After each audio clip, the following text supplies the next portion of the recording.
So let's begin with what is sound design? What are you looking at? I can't look at the answer. I'm going to hand this one over to Lindsay. Okay. So when people ask me to define what the job of a sound designer is, the basic definition that I usually say is that the sound designer is responsible for everything that you hear in the theater. So whether that is soundscapes, sound effects, whether that is music that is used for transitions or for underscoring. If it's a musical, they're responsible for miking the actors as well as the musicians and making sure that the final mix of the instrumentation is clear and pleasing. So basically anything that you hear in the space falls under the heading of the sound design's responsibilities. And I mean, that's sort of the basic definition of what sound design is. A more detailed version of it is really what sound designers try to do is create an aural environment, I should say, that fully supports the environment of the play and focuses the audience's attention on the play and gives them a way to fully immerse themselves in the theatrical experience so that they can really lose themselves in the performance and the story and just get lost. And if you've watched a play and you didn't notice the sound design, you may think, well, that may not have been the best sound design, but in reality, what we're trying to do is not actually stand out. We're trying to really become a full part of the fabric of the evening so that you just are able to just sit back and really be fully engaged in the performance. Well, that was great. I think our job is done. Yeah, he killed it. So. Well, you did mention musical, and what's the difference between sound design for musicals and sound design for plays? Well, the specificity of what happens in the musical is in some ways it's the same job, but in other ways it's vastly different. It's like a whole different profession in some ways.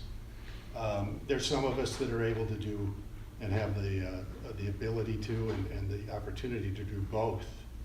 But most of my friends in New York who are the top-notch Broadway guys, they're either a reinforcement designer for musicals or they're a sound designer for straight plays, and they usually don't mix it up too often.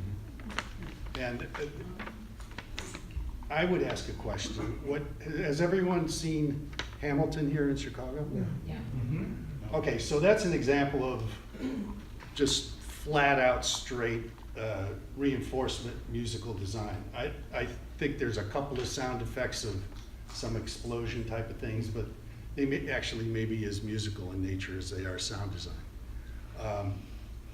And that guy, his name is Nevin Steinberg, he's terrific guy, works really hard, really cares about theater, is a true artist, and he spends way more time than I do on a straight play, for instance, for the most part. And he was in Chicago for months working on that sound design, the specificity of every moment. And I got an opportunity to see it the other day, and I was amazed. And I know what I'm listening for and what's going on. And there was one teeny tiny mistake in the whole thing. And you guys have all seen it. I mean, it's just incredible how many different people are singing and everything else is going on. One of the things in the specificity of doing musicals, one thing that Nevin, the sound designer, did not try to do was image with the singers. In other words, when Aaron Burr was up left on the platform, his voice was coming from everywhere. He didn't try to move it to follow it along. And there are some people that have been getting heavily into that, which I find fascinating. You know, Lindsay mentioned the envelope that we all try to create.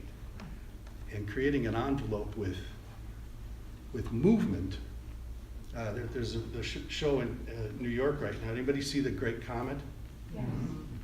Okay, amazing sound system that we won't see again for years because it would just cost too much money. It just had tons of stuff everywhere. But Nicholas Pope, who was a sound designer, figured out a way for his guys to track every single song on an iPad. And when you were on the stage or at those tables, if anybody was lucky enough to be there, I mean, the sound of every singer was wherever they were in the auditorium. It was kind of extraordinary. So, It sounds to me like what you Wait, described. at the end. All right. At the end. Sarah, when you receive a script, what do you look for in terms of designing the sound? The first thing I start with is characters. I do that because a big inspiration for me was always the actors. I like to go into sound design thinking of how to best support them in their storytelling and their psychology. I studied psychology in school, and I was always really fascinated by how people were influenced by the auditory environments that they were around, and whether it was internal or external. And from there on, I go into researching cultural backgrounds. That's a huge thing for me. I never want to walk into a show not knowing where it is, where it's from, where they're from, where the characters grew up and experienced, because I like research. I'm a really heavy researcher when I first read a script. I mean, yeah, I don't know. That's what I think. And speaking of scripts, I'd be interested in hearing if you could pick a show that you've done in Chicago to share with us some of the decisions you made in terms of why you did something and why you thought about doing something but you changed your mind, perhaps.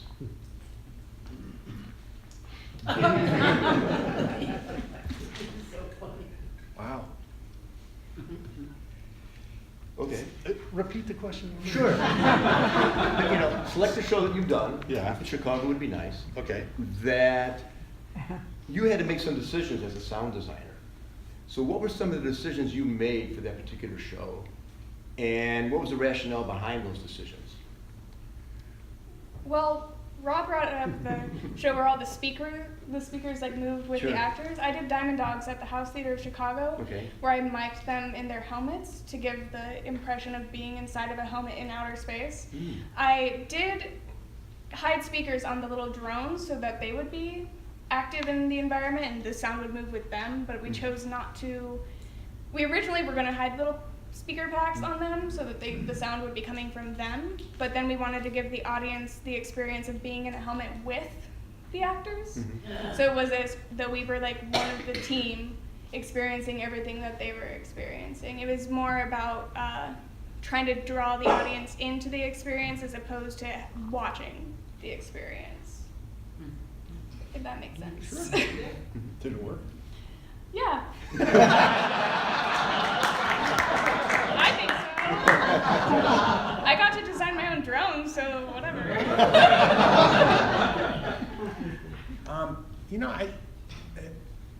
The first day of tech for a sound designer is always the most terrifying day because you have an idea of what you're going to do, but you really, really don't know if it's going to work until you sort of start to have it gel with the actors and sort of put it with all the elements of it. So there's always that trepidation at the very beginning that it's not going to work. And I did a production of Richard III a few years ago at Chicago Shakespeare, and Barbara Gaines had said to me, I want it to be really, really intense heavy metal. I want it to be really like, and what I came up with was basically, it's a genre of music that's called doom rock, which is essentially really slow, dirgy heavy metal. So I had done all of this work on it, but the whole time I was doing it, I was like, I really am enjoying this music. I really like doing this. I'm positive this is going to get cut. Like, I'm absolutely positive it's going to get cut. And so I was trying to think of ways to come up with backup ideas, like the music that was less aggressive, music that would not be possibly as sort of, intense. So I even sort of started to try and write music that was trying to do it, and so, but I didn't have it together, and tech was starting, and so I was just like, okay, we're just gonna go with plan A, and we'll play the first cue, and we'll get cut, and it'll get cut, and then I'll just panic and come up with a new idea. And so I even said to Barbara, I'm like, hey, just let me know what you think of this first piece of music. It's okay, whatever you think is fine, we'll work it out. And so, we play the first cue, and she turns around, the entire cue plays from beginning to end. It's like a 45-second cue, and it's at a really loud volume because that's kind of what I like. So, and it played, and she turned around, and she looked at me for a good 3 or 4 seconds. I thought, oh, this is it, I'm fired. I'm totally fired. And she's like, it's great. What else you got? And I was like, I got other stuff. And so it's not so often that I end up doing that, but there are many times when I'm second guessing myself before anybody else has had the chance to second guess me. And that's definitely something I do all the time. And then there was you. Well, I'd like to bounce Sure. off something Lindsay was just talking about. I mean, one of the things that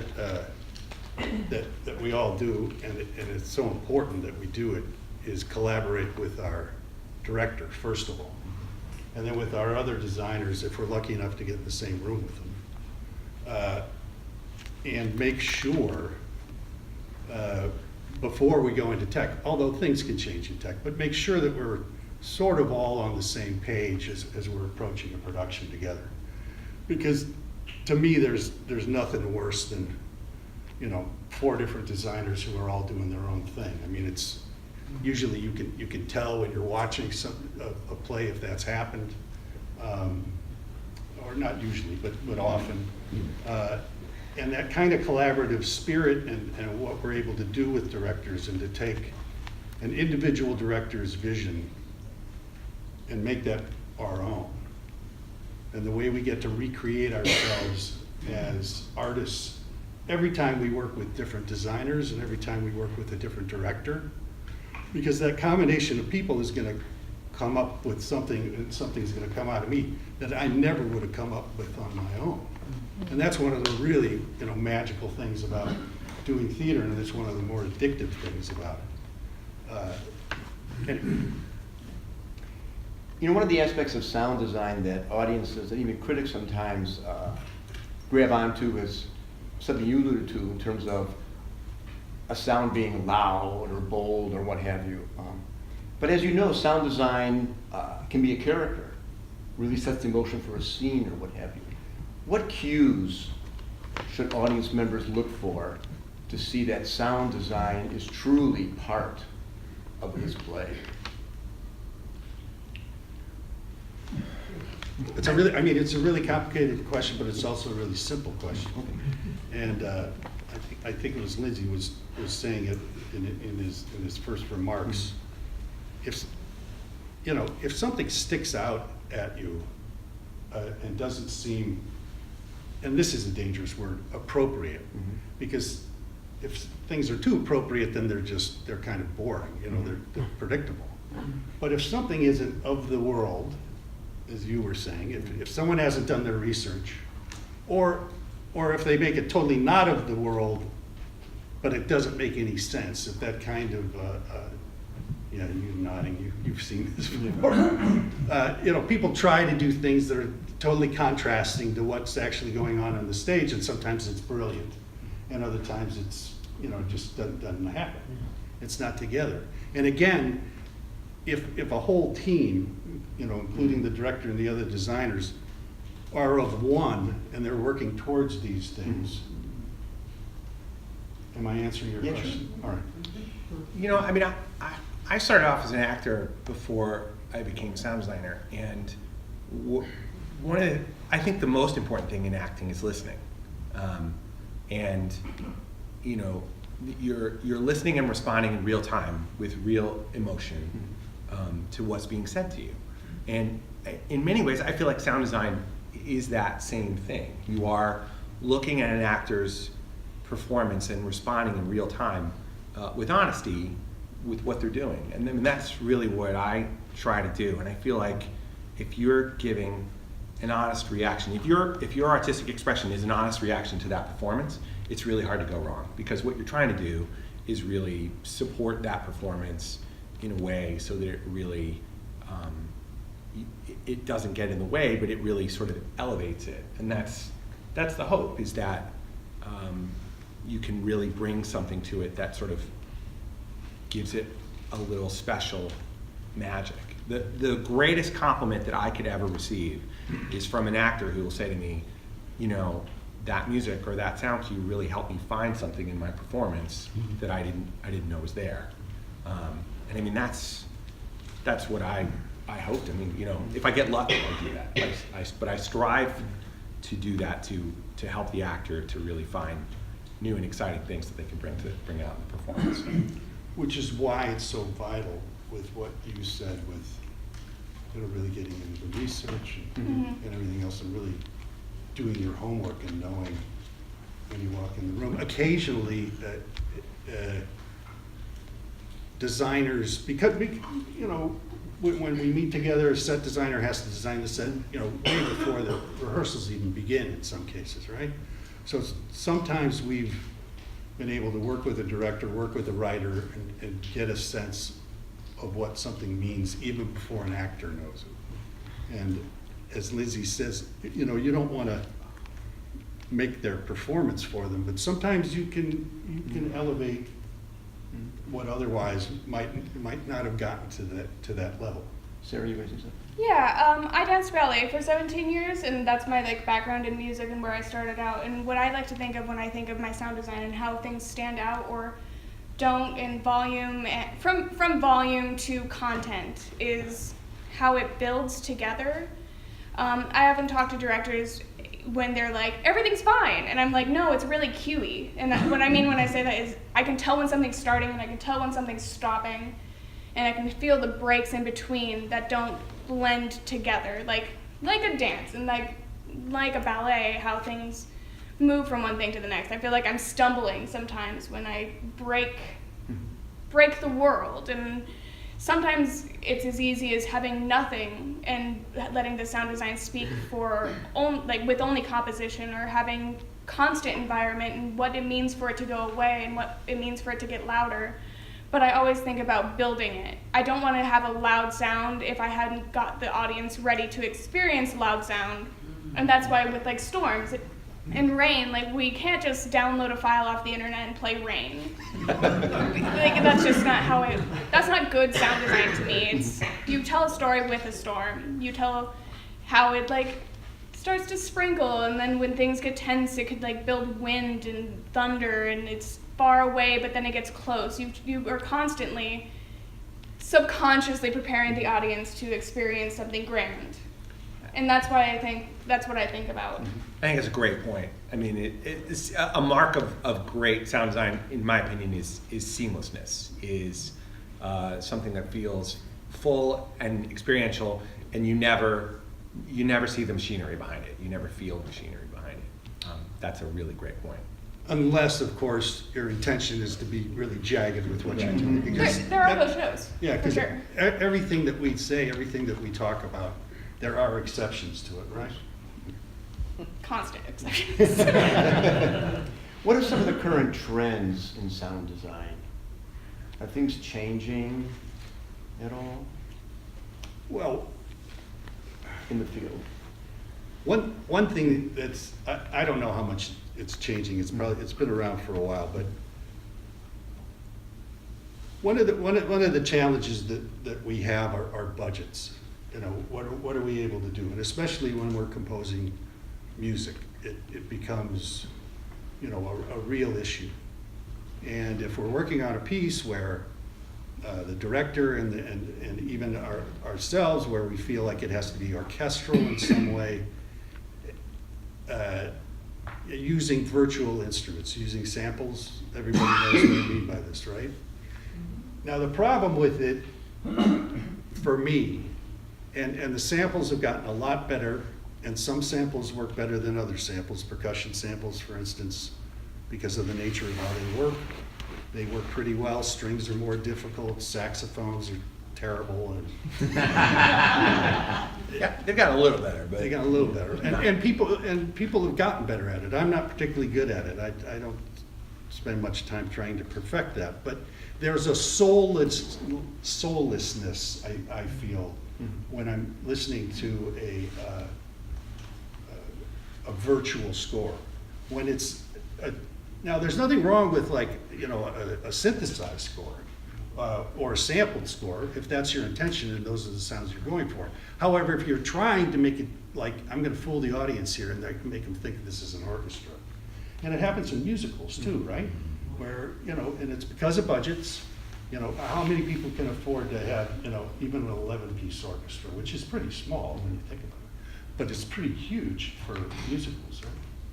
So virtual instruments, like I say, they've been around for years, and sometimes we've gotten used to them, and other times I just feel like they should not be tolerated. That real musicians should have a real job. And if it means, reconceiving what we're doing to have a smaller combo, particularly in live performance, but even in recorded scores. I mean, we should be trying to hire real musicians and not follow the path that a lot of TV shows have and some movies. Anyway, that's my little thing. I disagree with that, but because I end up doing a lot of virtual instruments, and I think Rob is right that there's certainly a danger that they come off as soulless. But I also feel like, as he said, the samples have gotten a lot better, and there are ways to manipulate it in ways that can make the moment really work. And I also write music for film and television as well, so that this is not just a problem that's exclusive to theater. There's also the same issue when you're trying to write music for low budget film and they want, this sort of John Williams score, and you've got, $12. But I don't know if we have to necessarily get rid of it entirely or get rid of it. Although I'm fully in support of hiring real musicians whenever possible. Obviously, nothing can replace that real connection of a human being playing instruments. It's the best. But I also feel like within the world that we live in, the director wants to, people are really influenced by film. People are really, really influenced by television. They want to bring those elements in. And I think for me to just say, like, I don't really think that's going to work, I feel like is sort of stopping the creative flow of that. I do think another trend in terms of sound design that has developed over the last few years, which I really hope continues, is the idea of using new and interesting technology in order to involve new audiences. Rob was talking about Hamilton and Nevin Steinberg, who put that sound design together. I think one of the really interesting parts of that sound design was that they really went sort of above and beyond with how they acquired the equipment that they used for that show, including getting a special subwoofers so that they could get a lot more sort of fuller low-end bass sound than you would normally have on a normal musical. And that's because of the nature of the sort of R&B background that is being used in the score. And so rather than just saying, like, well, this is our traditional musical theater sound system and we're just gonna roll with that, they really sort of said, like, well, if we were doing an R&B concert, what would we use? What equipment would be most effective? What would be the best way to sort of convey this style of music? And to their credit, I mean, the music of Hamilton, when you hear it in the show, it sounds like it could be on a record. I mean, it really does sound incredibly polished and clean and full and rich in ways that are pretty impressive. So I think being able to think outside of the box, both in technology as well as in distribution of artistic content, and saying, like, I'm going to push these boundaries because that's what the show demands, I'm in favor of that. I think that the great thing about that is it will continue to attract a younger audience, an audience that's outside of your traditional audience that will respond to these things in ways because it's part of their lives. And I hope that trend continues. What can we expect from the smaller, non-equity companies, 40 seats in the house, that maybe don't have the facilities of Hamilton? In terms of sound design, as an audience member, what should I expect and hope for? It depends on the show. I mean, I work in plenty of those, and I currently am now. I often face a struggle of budget. I will rent out a lot of my own equipment. I spend millions of hours working side jobs just so I can have enough speakers to like load into a space. I think it speaks to really good sound design in small areas when you know how to use a space and fight the odds. I'm working on a show right now, and I'm gonna mess up the name, and I'm so sorry, but it's Night in Alachua County. I did it, but it's a horror show, and I'm a company member at Wildclaw, and we're a low-budget theater company, and I don't have very much money to spend, but I am rigging systems where I can make Foley in the environment. Part of my sound design is making the environment move and make sounds, and there's a million things that you can do. It's about what the show calls for. I often ask myself, do they need a sound system of 8 speakers to move around the entire room, or do they need one hidden practical of in a radio? There's not like a template. It's about what the play calls for. And I don't think and this is a high and mighty opinion, but I don't think that some companies should do shows that they can't support. And I think understanding what sound design is for theater companies is huge right now, because a lot of people ask questions of their sound designers that are nearly impossible unless we're willing to put ourselves on the line. In fact, I was thinking about this. Lindsay and I are members of a new sound design organization that's nationwide. And we're just getting born, but one of the things, and we're both on many committees and things like that. But one of the things that I was thinking about was, and I put this out as sort of a proposal to you guys.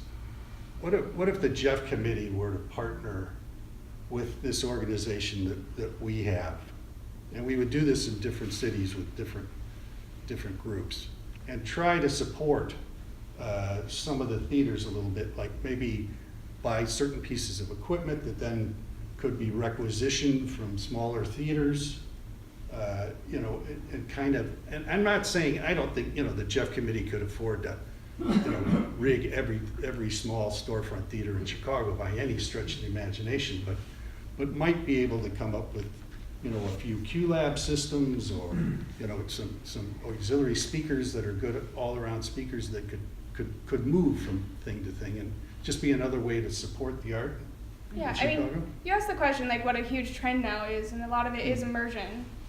People want to be immersed in space, especially new directors who don't necessarily have the education in sound design to know what they're asking for, or the capabilities to really express themselves with their designer. I've been asked a lot to, I've worked on many promenade and immersive experiences where they've asked me to have 19 speakers hidden throughout a wall, and they're like, it's easy, right? No.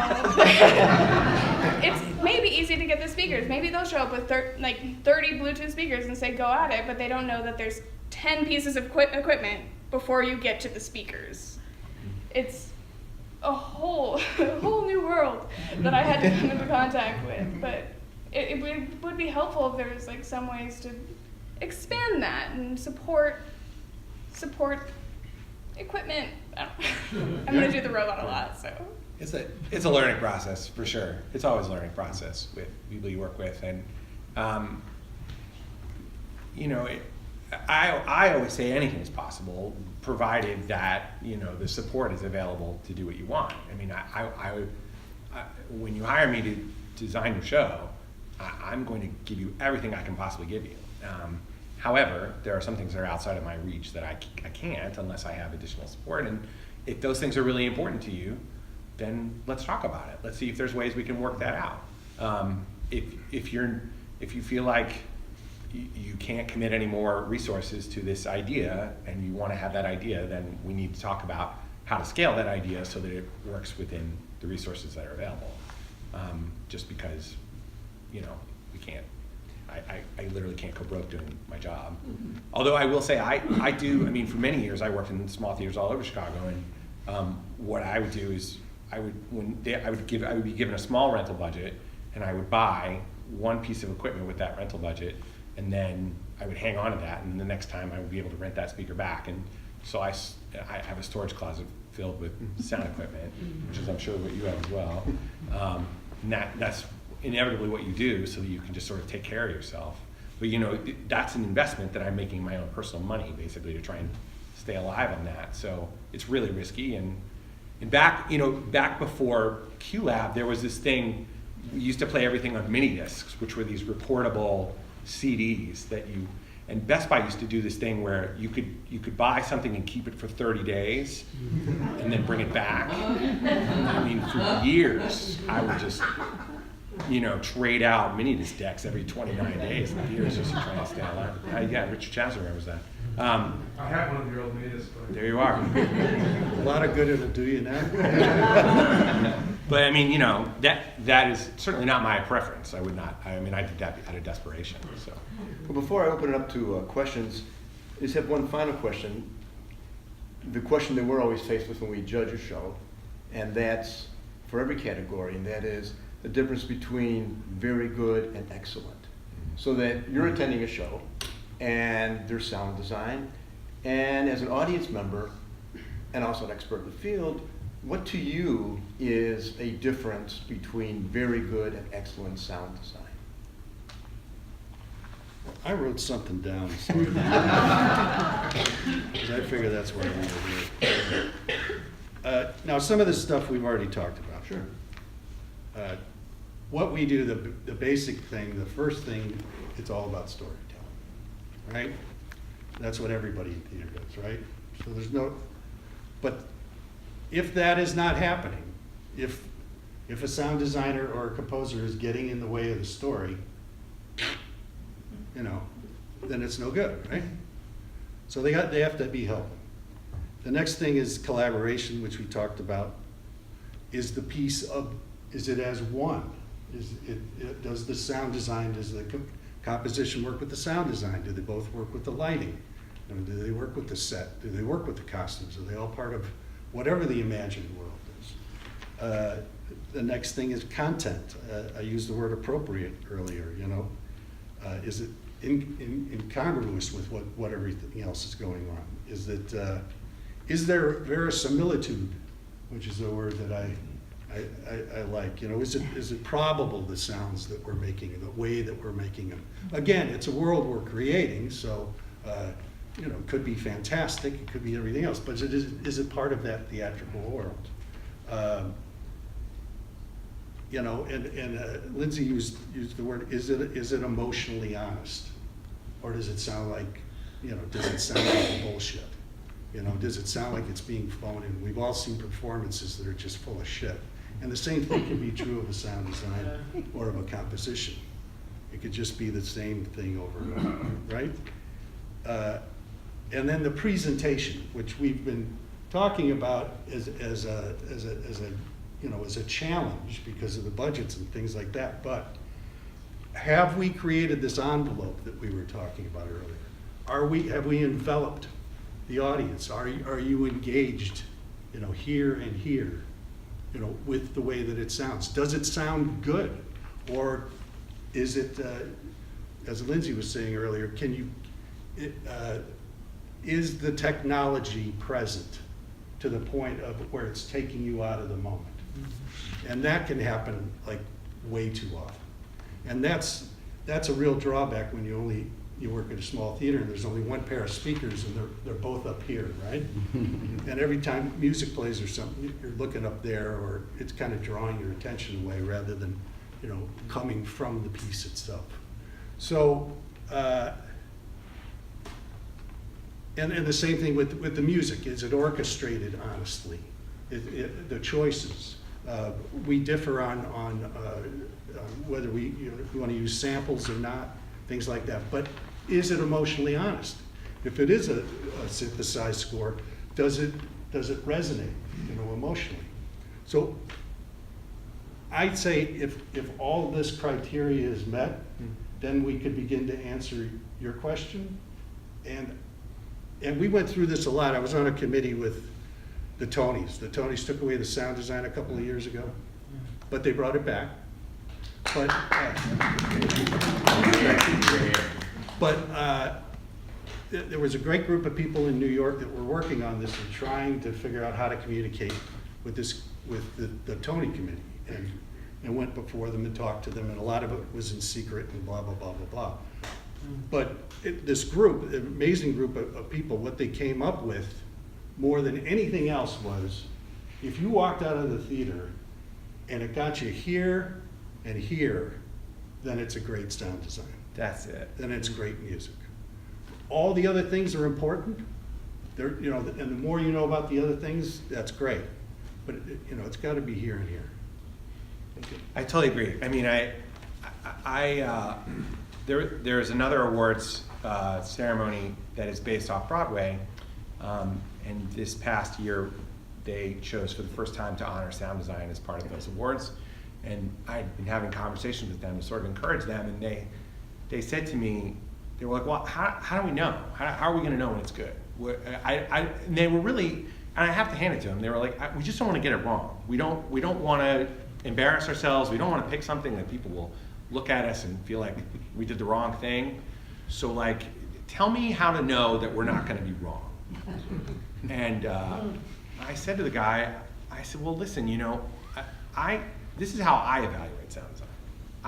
I watch a play, and I try as much as possible to just focus on the play itself. At the end of the play, if there are things that I look back and I say, this moment really affected me, this really touched me in this moment, or I really responded to this thing, then rather than just saying that and letting it go at that, is to actually say, well, what happened in those moments? Why did I respond to it? I responded to the acting. What else was taking place? The lighting possibly lit them in a certain way. There was a piece of music playing, or there was a sound effect that happened that gave me a certain feeling or sensation. And to me, that's what it's all about. If you are sitting in the middle of the play thinking, boy, this is a great sound design, there's something to miss. That's not the point. But you want to be able at the end of it to really, because the reason why you go to theater is for those moments, right? You're going to have those connections. That's what you want. So when you get them, rather than just walking out and saying, well, that was great, I had this thing I really wanted to get, and now I'm going to go home, give yourself a moment to really review in your mind what are the things that really affected you and why. And I think you'll be able to determine what a quality sound design is out of that. Thank you. Sarah? Okay. Well, when I assess my own work, I think of, when I walk in, I sign a contract with the audience, is how I feel. The first moments that they experience are the beginning of our contract, what I promise to them to give them the show, a world, an experience. And I don't want them to think through the whole thing, oh, did she make me feel this? Did she really make the environment do this? I want it to feel like a symbiotic relationship, that we're both giving and accepting and sharing, and I don't want it ever to be about me or them. I want it to be about us. I do theater because it's one of the few things in this world that bring people together anymore in a room, and I think that's beautiful. And I think if at the end, you walk away and you really think of that moment where somebody looked out at a light, and you're remembering the actor having an experience just past you, but it reaches you, and then you think, what was there? Was it music? Was it was it a tone? Was it rain? Why does that mean anything? And theater is life, and it's questioning things, and music and sound is omnipresent, and sound design is one of the things that can really outreach media. We can put you there. Film can't. It can in some ways, but it can't, it's not over here and there all at once. And I think that's really cool and exceptional. And if I can give somebody an immersive experience where they feel a part of it and don't necessarily think, oh, Sarah's really cool, but like, that I sign that contract that for a few hours, minutes, lots of hours, that we're gonna be in this place and just experience, I think that's when my sound designs are the best. And I think that's when sound design for me when I'm watching is the best. Thank you. So we have time for a few questions. David, you had one earlier? Oh, I was just gonna comment that it sounded like what you were describing in terms of the sound following is almost as if the goal is then to create an experience where there is no feeling of reinforced sound. That's right. So that just like right now, where everybody's hearing my voice coming from here, even if I'm mic'd, it still appears to be coming from here. And I just found that fascinating that we're coming full circle. That's all. Going back to the whole point of reinforcing might be to create the realistic experience that we no longer have in a large house. That's exactly right, and that's what Okay. some of the giants in the field have said. Not all of them go for it. Some No, of them no. just go for rock and roll. I think But that's Okay, then I understood. Thank you. okay. We'll go here, then there, then there. When you have the opportunity to do both sound design and original music, are you real conscious of wearing two hats, or do they seem to be integrated? Because when I see something that you've done where I'm impressed by both, and it's really hard for me to fill out the ballot because I think when those are really working well together, I can tell they came from the same person, you know. So how do you differentiate them as you're developing? Or is it all just part of the same show? well, I mean, there's a contractual and negotiating thing that we've discussed a lot because there's a lot of theaters that try to get 2-for-1s, where they try to pay you one fee and get you to write a score and do sound design. Mm-hmm. And we're actively working, and actually have been for years, to try to make that distinct. So there's part of our brains that make that distinct, and I'll let you answer the other part of it.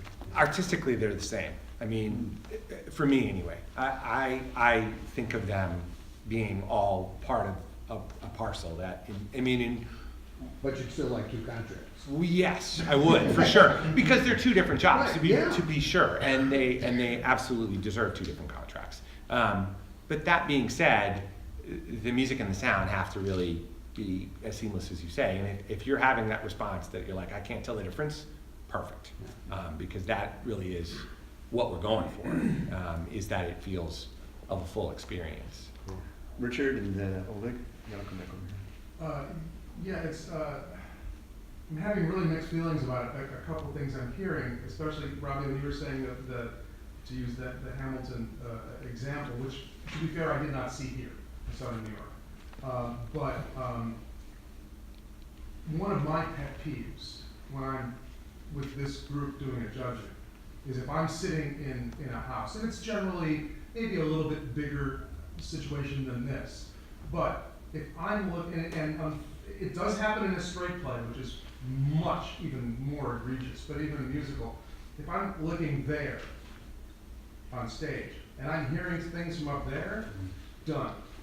Mm-hmm. I'm done, and to me, that sound design sucks and cannot be redeemed.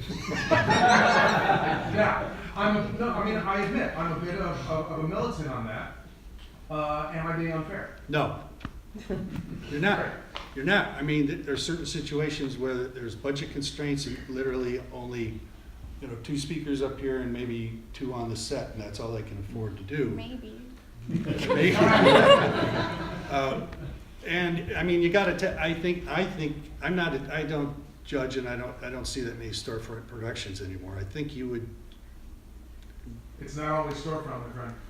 Well, that's it's true. not. No, that's absolutely true. There's a lot of people that don't get it, and I don't know why. But you should tell them.